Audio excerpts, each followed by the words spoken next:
Hi, you're listening to Until They Sleep, a podcast where two parents finally get to sit down and discuss all the different things that run through their heads every day because their four kids are finally asleep.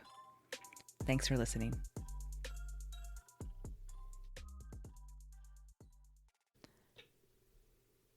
Hi, and welcome to Until They Sleep. My name's Chantal, and this is Daniel. my husband, and we are starting a podcast to have time to talk because honestly, we can't do anything until our four children are asleep, which is why the podcast is called Until They Sleep. Yes. Another podcast. Another podcast by a couple.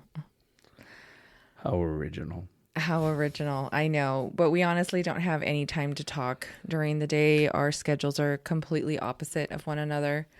And right now, during Christmas break, my husband's company's on shutdown, so we have some time. Yeah, we've been talking about this for quite a while, and we've been procrastinating it and doing research and trying to learn and trying to give you something fun and enjoying since you're going to give us your time, hopefully, and welcome you into our family. So the purpose of this is mostly for us to communicate, but also just to talk about different subjects. We have four children ranging from age 4 to 14. We also have two older girls. One's a young adult. Well, I guess they're both young adults from my husband's first marriage. And, traversing those waters as well, talking about differences in education between our children and us, family, life, our beliefs, dealing with society, and trying to raise good human beings for the future that's coming. In Southern California. We are trying not to make it political. It might come up, but we'll definitely try not to make it religious and not political and just fun. Just have some fun. And I forewarn you, I am a dad, and I apologize if some naughty words come out of my mouth every once in a while. And I am not allowed to curse. So my husband has made that very explicit. I am not allowed to say bad words because he didn't marry a pirate. A pirate. So that actually brings us to who we are and where we're from. So would you like to start, honey? I was, I'm complicated. I have too many things, too many skeletons in my closet, but I mainly grew up in Southern California by a border town. I was actually born in another country. So then I became a U.S. citizen after my mother passed away, and I went to live with my father. And it's been a pretty interesting life so far. But I was raised free range. Pretty much no one there. Freedom to learn by mistakes. And I guess you'll learn more with time. And I was raised in a very religious household, at least during my young years. And my parents divorced when I was in my late high school years. So that was a lot of fun. But I did love my childhood overall. And we do come from complete opposite emotional sides of the track and family life. Completely different. Completely different. 180 from this each other. Is definitely a type of opposites attract, I guess, or, good girl meets bad boy, or he thinks I was a bad girl, but I don't think I was that bad. But we'll see. Yeah, I'm pretty sure with time you guys will wonder why we're still together. Yes, it's true. We wonder sometimes too. We have actually been together now. This December, we celebrate 17 years together. But we've known each other for quite a while. Yes, we've known each other for 24 years. Yeah, we met when we were kids. Teenagers. We met actually at was it the quinceañera? Or, yeah, well, no, we informally met at quinceañera. Yeah, our cousin's quinceañera, and then a year later we actually met at her uncle's wedding. which he crashed with his brother. So it was fun in retrospect, but I found him extremely annoying back then. I wanted nothing to do with him until I learned he spoke English. And that's a long story. It's a lie. I knew it all along. I'm too sexy. He knew. I did not know. He knew. He was very full of himself back then. Anyways, this is kind of who we are. I don't want to tell you everything about us right up front, as we're just introducing ourselves. But hopefully you'll want to listen in on the next podcast and get to hear some more. Yeah, and eventually we'll start our social media pages, and maybe you guys can go in there and give us some ideas and feedback on what you heard, and also some ideas on something you might want us to talk about, and that will make it fun also. So yeah. Another side note: we love to talk. We really do, but unfortunately, we might talk over each other. It's something we're working on, but I think it's because we are both born. I don't know if you believe in signs, but we're born in the same sign. We both love to talk. And my husband's being really shy right now. I think he's trying to behave. Extremely behave. Because when she went into the whole science stuff, I wanted to extremely quiet right now. Yes. Oh, I'm a hippie according to him, but I'm also a big science buff. It's an oxymoron. I understand, but I was raised religious, but I love science. But I also love the hippie stuff that he says is hippie stuff. So I just like to poke. I'm complicated. He does like to poke buttons. He loves to play devil's advocate. We also both speak Spanish. Some people just want to watch the world burn. You want to watch the world burn. Hablamos español. Mi español es diferente. No, we'll stop it right there. This is America. We speak English. And that's a joke. I'm sorry. There goes my husband. So that is a piece of who he really is right there. No, even though he wasn't born here. It's a joke. It's a joke. Please don't turn it off. It's just a joke. Please don't be offended. Yes. Okay. We are going to about preempt 90% that. of the time. If you are easily offended, you will probably not enjoy our podcast because my husband is very good at offending. Not on purpose. He just says things because he just says what he thinks and what he feels, and he has no filter. I do now. You do now because of the podcast. You're going to have a filter. 4 kids later, you're going to have a filter. No comment. No comment. All right. Okay, we're going to end it for now. And No. Let's keep going. Keep going? Okay, fine. Let's keep going. What do we want to talk about then? All right, so we're going to talk about parenting our teenager. So far, it's been a bumpy road. I don't know if anybody's ever prepared to raise teenagers because times are so different and we were so different. The way she was brought up and the way I was brought up. So we argue a lot about that one. And our kid is really different than I was. So I find myself pulling my hair a lot. I don't know about her. He definitely talks to his mom way more than me. Trusts his mom way more than me. Maybe it's because I joke too much. Maybe it's because I'm too strict sometimes. I don't know. But it's complicated, especially nowadays, because they're always on their cell phones. It's always like everything's there, videos, music, friends, social media. Even though he's very well monitored on what he does and what he uses and time limits. But I find that I'm trying to be a dad that I didn't have. Like, my dad was always working and he wasn't around. And like I said, I was free range. So I try to be there more and try to be a friend and try to talk to him and try to be there. But he just, I don't know. I just don't feel like I'm welcome. So I don't know if any other dad has that issue or mom. I think moms is just more like they argue and they talk back to moms and They just like whatever, mom, or yeah, mom. And with dad, it's always more like, wait till your father gets home, and they're like freaked out, and it's just shut down. They don't talk. I guess it's true. I mean, when it comes to our son, our eldest, he, he's 14. So he's got his little clique of friends. He was going to one school, and that school was a lot more free than the current school he's at. He's currently at a prep school, and that school, of course, they wear uniforms, and the educational structure is a little more rigid than where he was going. And he says he enjoys it because he's learning some pretty cool things, but he doesn't even talk to me about everything. So my husband feels like he doesn't communicate with him.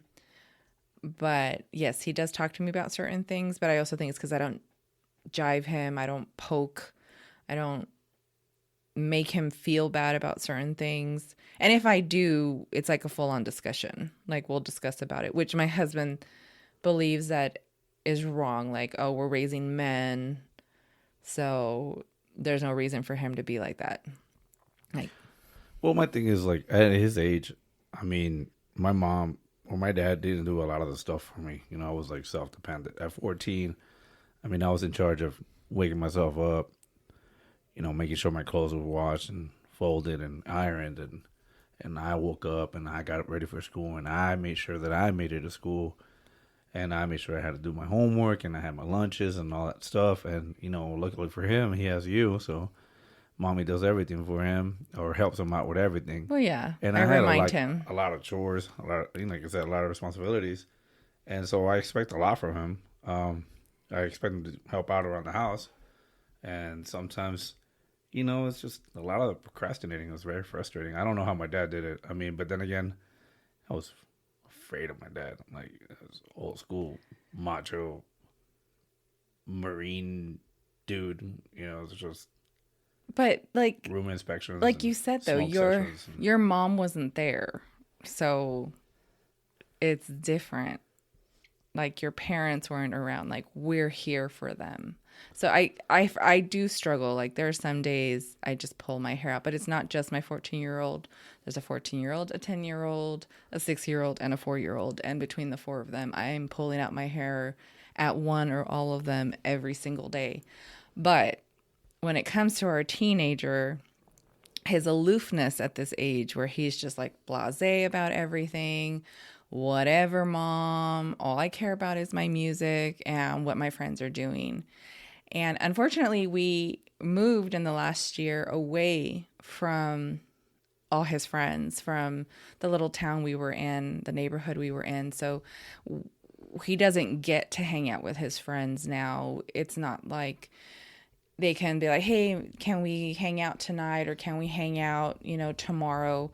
I really need to know way in advance so that I can drive him the half hour from where we are now to where we were so he can go hang with his friends. And I know that that's what they don't invite him anymore. And he doesn't want to go because he doesn't want to inconvenience us or have his friends waiting on him.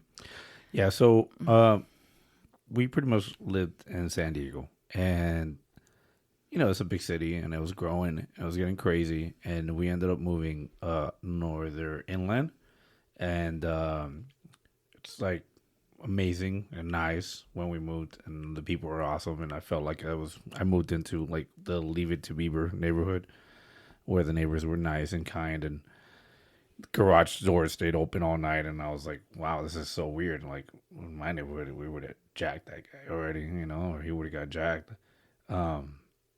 And so it's a really great neighborhood to raise kids. It's so different. It threw me off when I saw little kids. It was Yeah, great. saw a lot of little kids walking home from school with no parents, no grown-ups.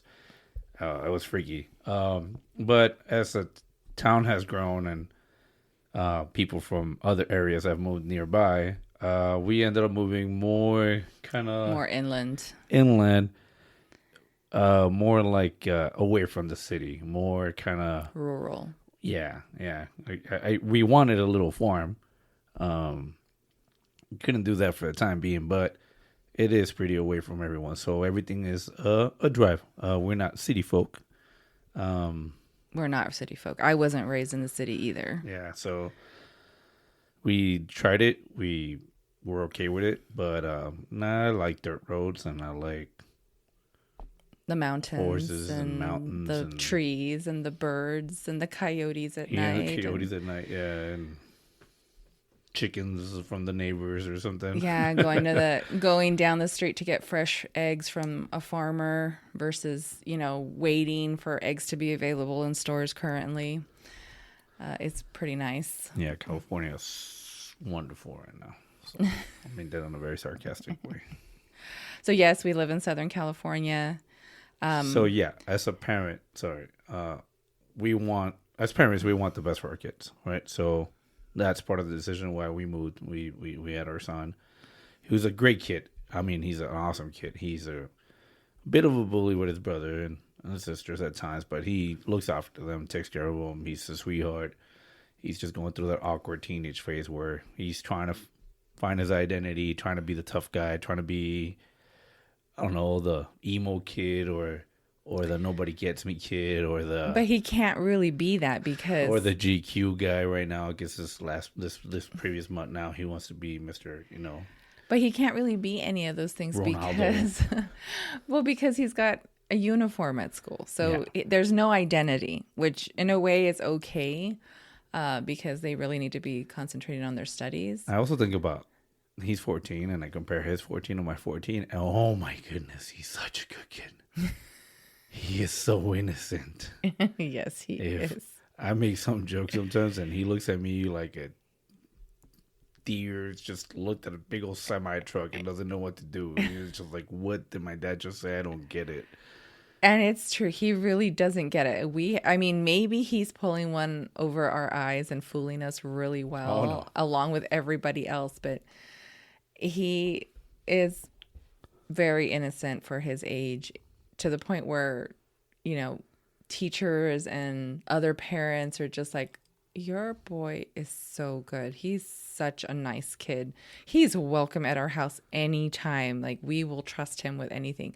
So again, either he's really good at fooling everybody or we're doing okay with him with raising No, you're him. doing okay with him. I don't take any credit on that one because he doesn't listen to me at all. Well, he doesn't listen to me either. No advice, especially when it comes to girls. Unless I'm on the verge of crying. Or sports. Then he'll listen to me. See? He makes her cry. Yes. But it's because he's my first. Woman's first love right there. It's always our firstborn boy. You're going to make me cry. That's true. Down south doesn't lie. We have 2 boys and 2 girls. So we had the 2 boys first. And the eldest, we always were like, oh, we're just going to have the one kid. Because as I mentioned earlier, my husband does have 2 daughters from his first marriage. And when we got together, they were 5 and 3 years old. And so I became a stepmommy to 2 little girls that I would see every other weekend. And the doctors had actually told us that we could not have kids. So I latched onto them as much as I could, which was really barely not anything because it was made very clear early on that I was not their mother and I had no say, and not from my husband, from their mother. And I get it. I wasn't their mother, but, having heard that and then hearing from the doctors that we couldn't have kids just made it all that much more difficult. And then we were surprised. Oh, yeah. And then you want to talk about teenagers with the oldest one. There was it was a weird time when she turned into a teenager. She stopped coming around. They didn't want to see us. They didn't want to be here. She's in her 20s now, by the way. She was going through, some issues, some trying to, and things we didn't know about. She felt split, between 2 households. So, being a divorced kid has effects. Yeah. And, they feel excluded. And, her mom is her world. And she felt like she was betraying her mom if she spent more time over here because, Or if we did anything fun. Yeah. Her other mom was nice and fun. And then sometimes her mom felt like, no, I'm supposed to be doing those things for you. So she felt, the guilt, the sadness, or I don't blame her for it. It was rough, but luckily, she kind of disappeared for her teenage years, and almost done with high school. She started coming around and started including us and calling us, and I mean, we tried, but then we also respected her decision, and now she's a grown woman, and she's doing good for herself, and we're included on everything, and she calls us every once in a while, and she lets us know how it's going, and she comes on vacation. She lives on the East Coast now, currently, and serving some military time, so she checks in, and so yeah, it worked out. It worked out at the end, but yeah, that was a bumpy ride too. So yeah, we definitely understand the home divorce, raising kids And then you part yourself time. also had stepmoms. Oh yeah, plenty of stepmoms. And I had stepmoms, but I was already grown. I was already out of the house by the time my dad remarried. So my brothers are the ones who felt the brunt of that trauma. Cinderella ain't got nothing on me, all right? I know. You're perfect. You turned out pretty good. Stepmoms were awesome. Yes, your stepmoms were so awesome. Taught me all about tough love and Tough love, that's for sure. That's a key word in his life. Tough love. He got a lot of it. A lot of it. I had two stepmoms, and they're all in chapters of my life. I think before they did, but there were some things that nowadays I'm pretty sure they'll be in jail for that. Yeah, I agree. But that's the old school, The old school kinda mentality. upbringing. Yeah, that's true. That's true. And I'm thankful because it made me into the man I am today and the father that I am, and I learn from other people's mistakes. But in all that, I also admire the fact that your will to be better was very well instilled. I can write a motivational book so good. I mean, I don't think people would take it that way when they read it. But because there's so many people. I have known people who have been in similar situations as my husband was growing up, and they did not succeed in life. They fell apart. They just did not have what it took to pull themselves through everything you went through. So I admire the fact that you got through that. Unfortunately, coming right back to our teenage son, he'll never know that. He'll never understand that.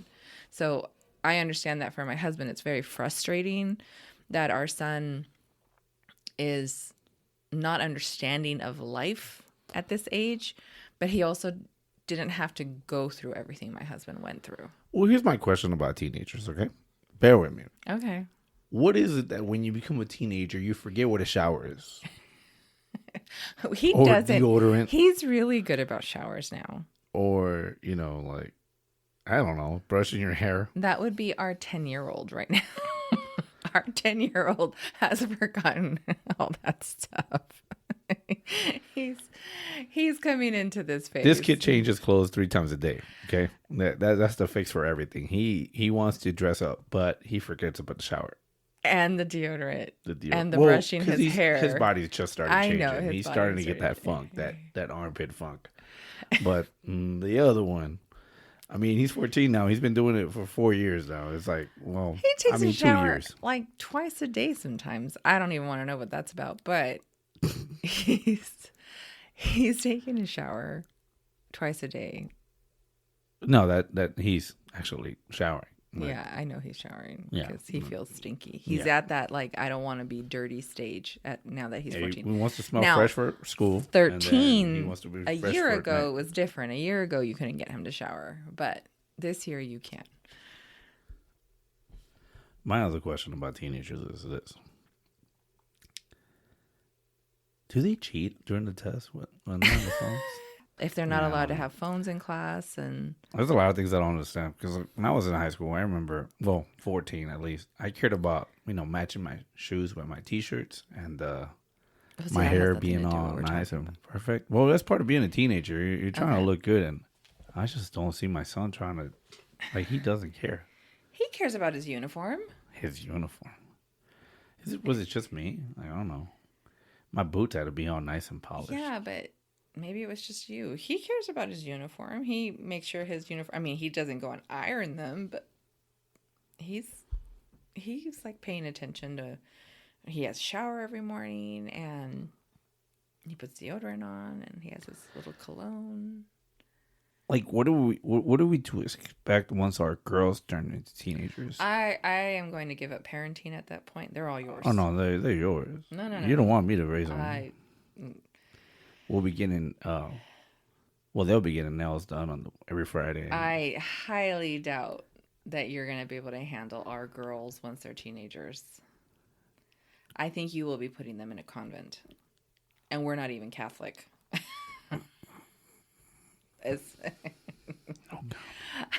Here's the other kicker. We will be in our 50s when our girls are teenagers. Yeah, so our oldest, we were in our beginning our 30s when he was born, and there was a 4-year age gap, and then from the second and the third one's another 4-year gap, and then we got surprised with the fourth one. Surprise.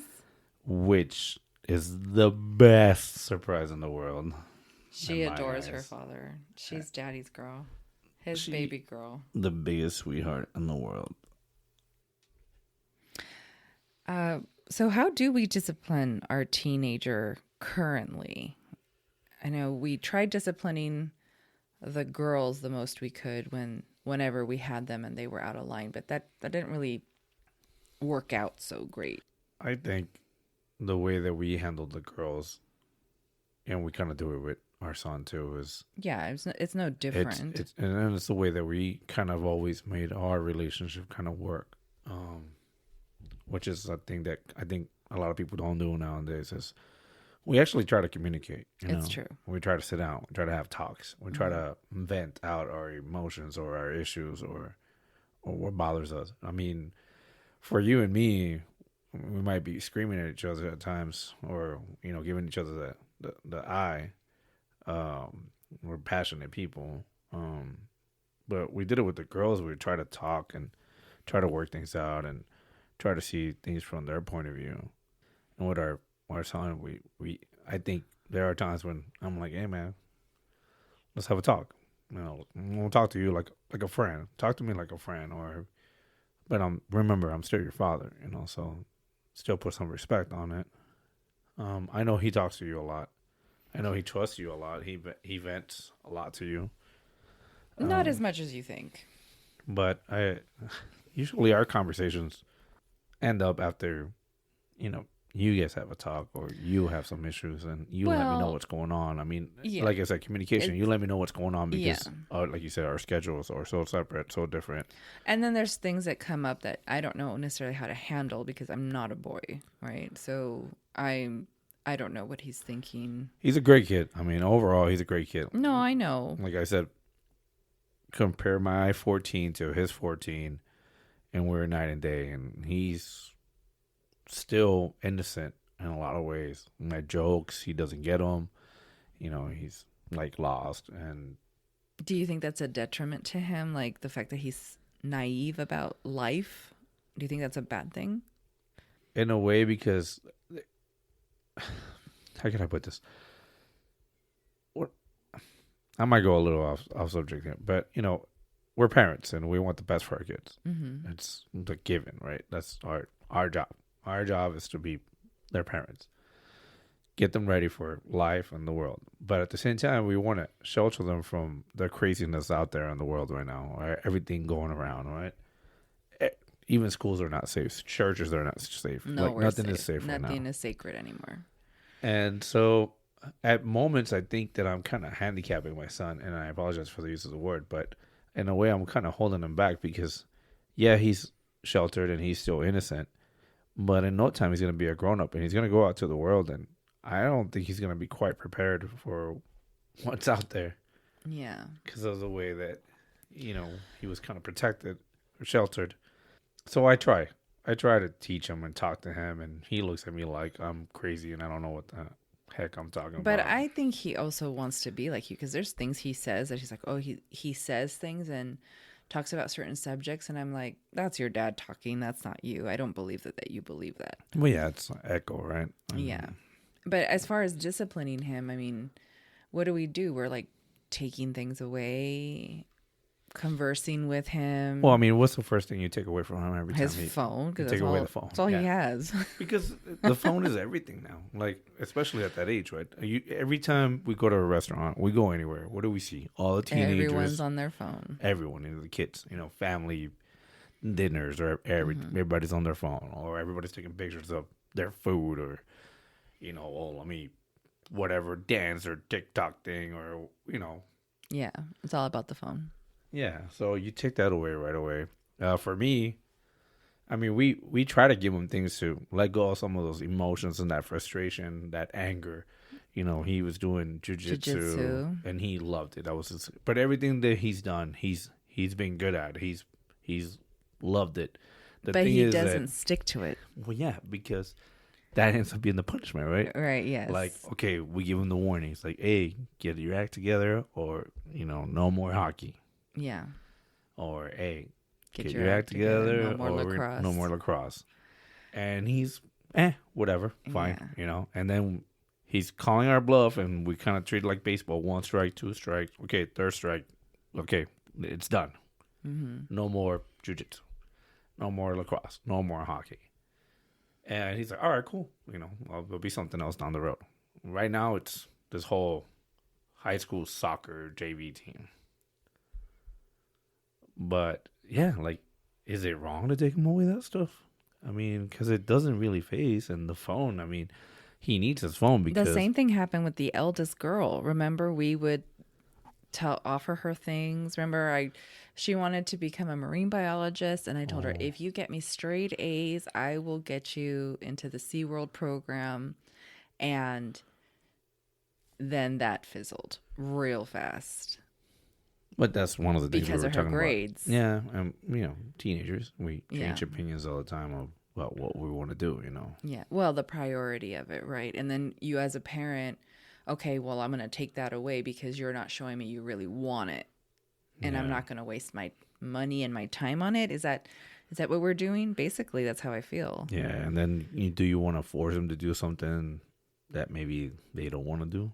I mean, that's what people say we're supposed to do, right? They say, no, you make them keep doing that thing because that's just how life is, right? That's advice from one of my brothers is like, no, you keep him in it. You keep him doing it even if he doesn't want to. But then I feel like it's a waste of money. Well, not that. Like, I grew up with people that were great at sports. Like, they were really good. Mm-hmm. And their parents forced them to keep on doing it. And when it came to a point where, they could have gotten scholarships or, maybe become semi-pros or poly-pros, they didn't want to because they were burned out because their parents forced them to do that the whole time. Yeah. So is it a punishment to take it away then or not? Is it a punishment to force them to do it?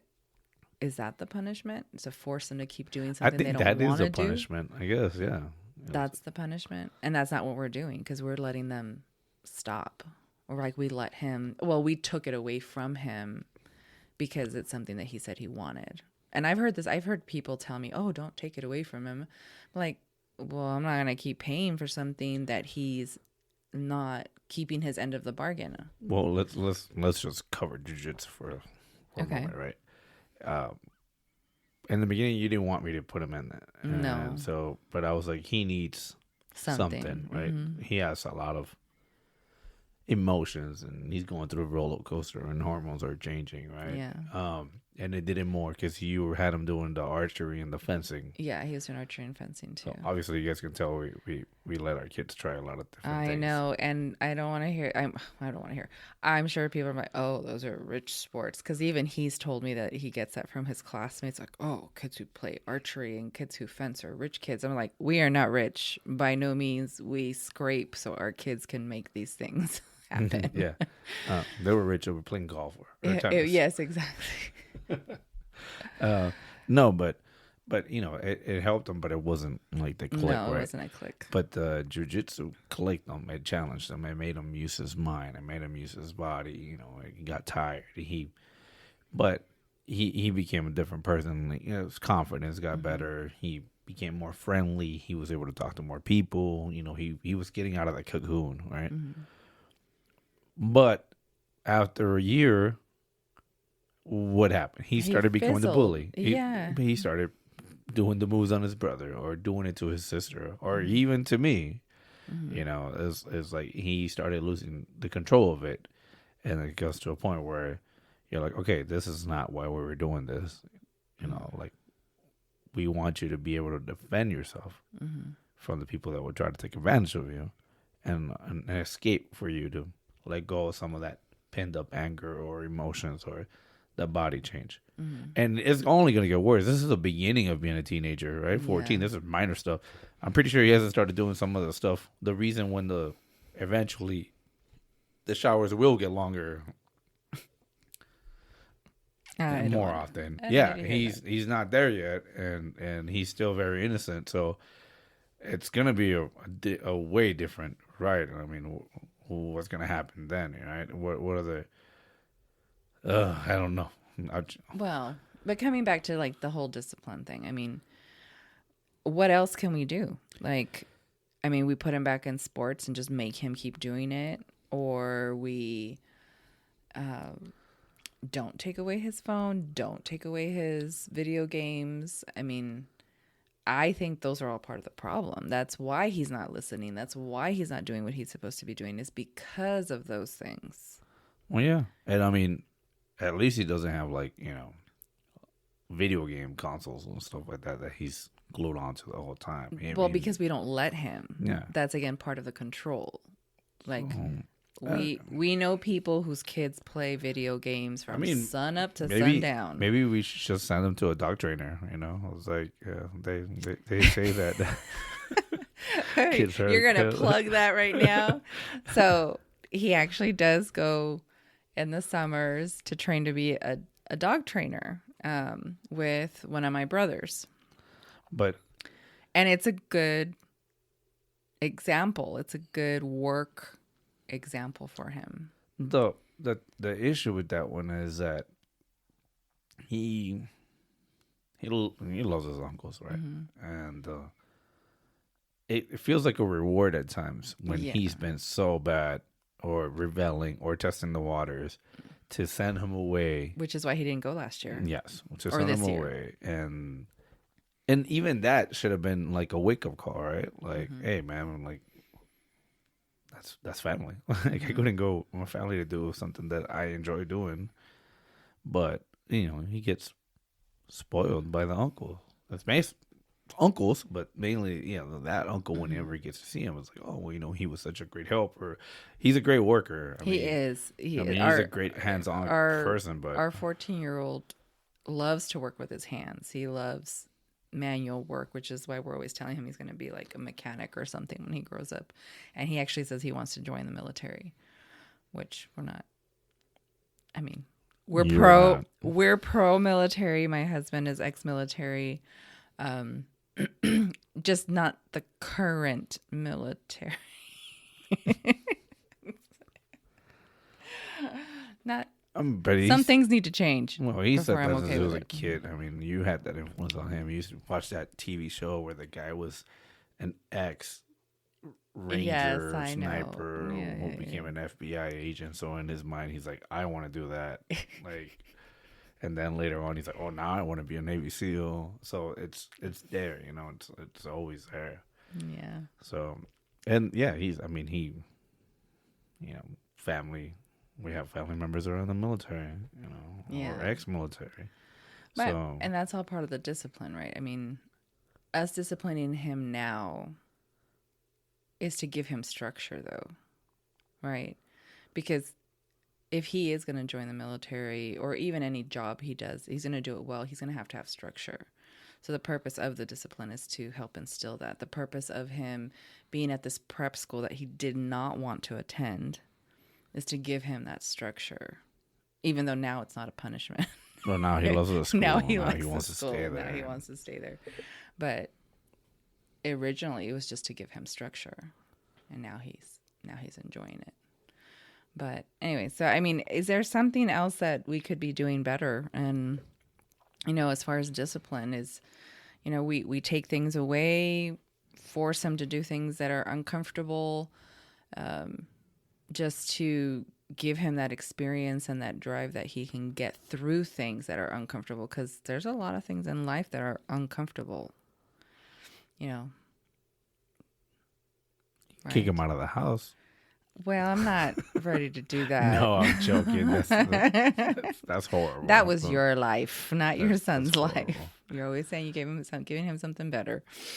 So don't mind him. It's like 3 a.m. and we're still recording. So, well, Yeah, I don't know. I don't know what to tell you. What There's so else? many things. There's so There's many so questions. many questions. So many things. That Part of you never being do. a- Do you take away stuff? Do you give them stuff? Do you force them to do things? Do you spank them? Do you? I mean, we're I not don't allowed to know. spank them. Yeah. Do you? Oh, didn't one of your nephews call? Yeah. No. We're not going down that rabbit hole. But I mean, it's like teenage thing, right? Something a teenager did or a young kid did. Young kid. He was a kid. Oh, well, okay. So, I mean, kids do stuff. And as a parent, what is the best way? These days, Well, society makes it hard. I'm curious. So teenagers, right? And I'm sure we're not alone in learning, because this is our first full-time teenager rodeo. And since you kind of grew up different than me, we're completely 180 from one another. We're raised different. And I grew up with both parents, 3 siblings. You got to see it, and I was more free range, all by myself, solo, and learn by mistakes. But I remember that there was a lot of trying to find myself, trying to emotions or feelings or roller coaster of emotions, I guess you would Yeah. say. So since I know you grew up in a very close family, and you guys are pretty hippie-ish for me, is it wrong to think about like maybe taking a kid to go see a psychiatrist while they're going through this whole teenage years? I don't know. We didn't. I think everyone takes their kids to see psychologists or psychiatrists these days for different issues, but I think I'm kind of torn on it because, yeah, they were like, oh, well, it's good for them to have someone else to talk to. But I've been to a psychologist before, and they don't tell you anything. They just make you do, introspective things. Why do you think they would say that? Or why do you think they would do that? There's no solution. I don't feel that there's a solution on any psychologist or psychiatrist I've ever talked to. So what are they going to tell the kid? Well, how do you feel? What do you think? I mean, we can do that.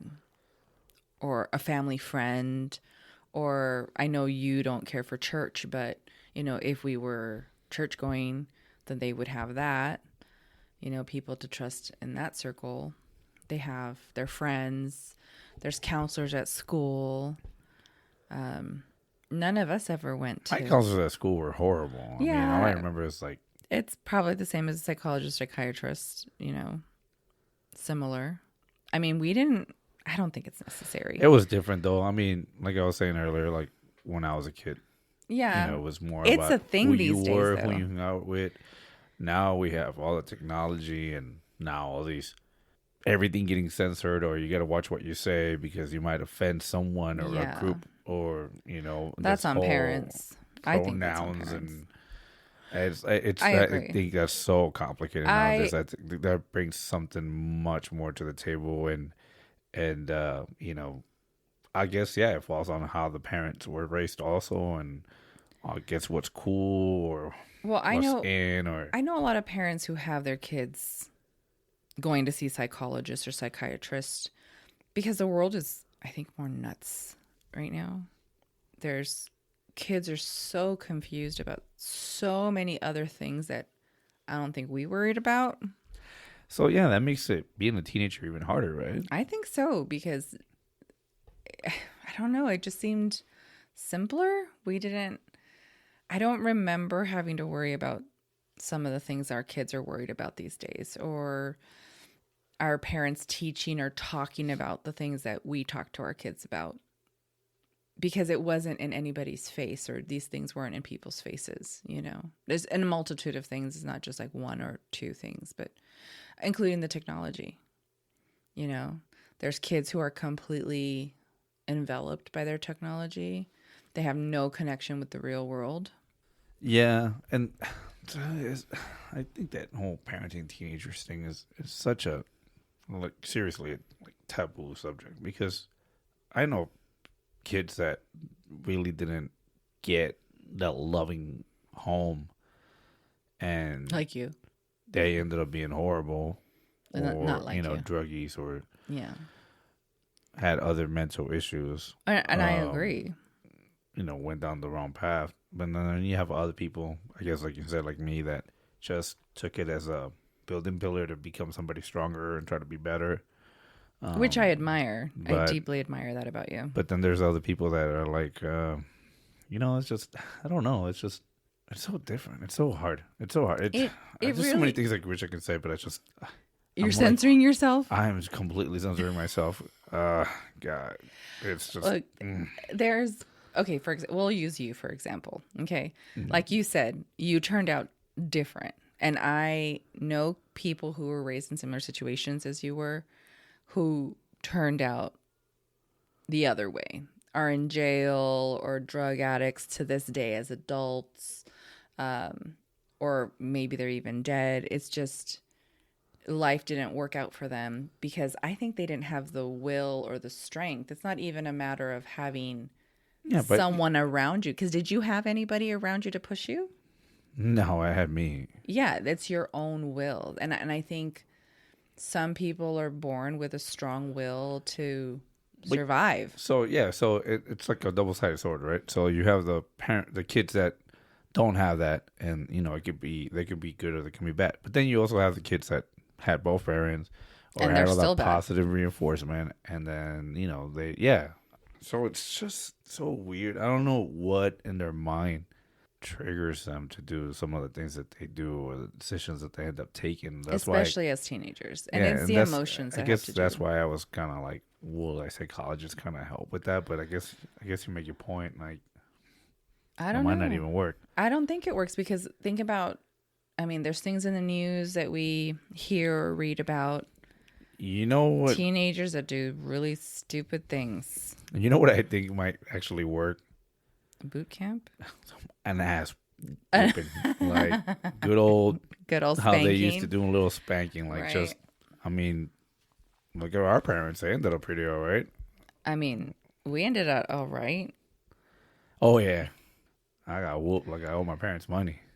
I remember we got spanked. It was just Oh what wait, parents those are my did. stepmoms. Never And mind. those are your step. No, my own parents spanked us. It was just part of growing up. It's just what parents did. And if you didn't spank your kids, you were doing something wrong because you weren't disciplining them. My dad did whoop me with his hand. Well, he spanked me with his hand. But He was a there's a- construction worker. He had like these Popeye arms, and then there was all this concrete in his hands.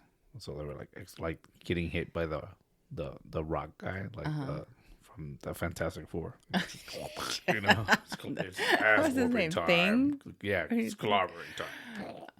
Well, and here's the other thing is there's that fine line between spanking your kids for discipline, because they're being out of line for one or the, and there's nothing Oh, of no, yeah. beating your kids. My dad didn't spank me a lot of times, but I do remember the times he did spank me. And I probably did deserve it once or twice. Like I said, teenagers start testing the waters, but I wasn't a teenager. But I was being a smart Well, mouth. weren't you gonna like beat him up or something in the garage one time, or Nah, that was definitely a teenager. My dad Yeah, had this where- rule. you're like, oh, come on, old man, I'll take you on one of those moments? No. That was the perfect So, son. but what drives a kid to that point? Like It's the upbringing. as the upbringing. So I know my brothers. I did not have that type of relationship with my own father, but I know my mother and I argued all the time. It's hard being a teenager, right? You have all these school projects, and you have all these chores, you have all this homework, you have all this extracurricular stuff, you have all these emotions, all these hormones, all these, I don't know, anger issues or. It is definitely anger issue, but that's because of the emotions, because you don't know how to control them. And then some adults don't even know how to control their emotions. I mean, sometimes I look back at when I was a teenager and I kind of laugh at some of my moments of stupidity, I guess. Yeah, me too. Regret. Yeah, but yeah, I apologize to little ones if I've said some words that you're not allowed to. I will probably sleep and say a couple more in the future. I have a big potty mouth, so I am really biting my tongue. Yes, I know he's having a hard time not saying the things he really wants to say, and it just feels hard. We're starting this podcast at a time where you don't know what you can and can't say without getting in trouble, but I guess we'll find out. Yeah, and bear with us. This is our first episode, first recording. It's not perfect. Yeah, we'll improve with time, so hang in there. Bear with us. Yeah, and one of us wants to do this free range, like kind of go with the flow, and I'm definitely more structured, and I'd like, a checklist to make sure we've covered the topics and that we stay on topic. So we ourselves are working this out. Again, we don't really, this is the reason we're calling this Until They Sleep is because we don't really get to talk or communicate with one another until our kids go to sleep, but we have opposite schedules. So he works in the afternoon and evenings. I'm up in the mornings with the kids, and I work during the day. So by the time he gets home, we're all in bed and we don't really get a chance to talk until the weekend. And that's assuming. And then when it comes to time off, I mean, we have to wait till the kids go to sleep to watch what we want to because, we can only see the same cartoon so many times every day. And the programming and the music and everything. So we have to wait until they sleep. And I'm sure you guys have been there and are there or will be there. So thank you for your time and for joining us. And any comments, feedback, subjects, feel free to reach out and let us know eventually. And we'll look forward to growing this with you guys. And any tips on raising teenagers? Definitely appreciate it if you already did it. And if you did it and you raised great teenagers, which I'm sure you did, that became into successful grown-ups, you're awesome and you rock. Yeah. Well, I guess that's part of all this, right? Are we looking for people to tell us? Why not? Yeah. Give us your advice. And we're sharing and letting you guys know what we're going through in case you feel like you're going through this alone. Yeah, you're not alone. You're not alone. No, we're going through this too, or we've gone through this, and we're still trying to figure it out. Yeah. Well, and that's only our teenager. We still have 3 more to talk about later. So many other. Well, thank you for your time. Thank you for making this part of your day and your commute or whatever you're doing. Laundry time or your work time. If you made it this far, thank you. Yeah, you rock. You're awesome. Hang in there. You're not alone. Yeah. We're here for you too. And best of luck. Well, I guess I call it, psychologically speaking, this is our support group and our counseling session. Yeah, there you go. This is our psychological time here. We are going to be each other's psychologist and talk through this. Not that we're qualified by any means, other than we're parents. And yes, with experiences. It's one of many podcasts. There's so many out there. I know. But thank you for taking the time once again. Okay. We're going to sign off now. All right. Thank you again. Good night. Good night.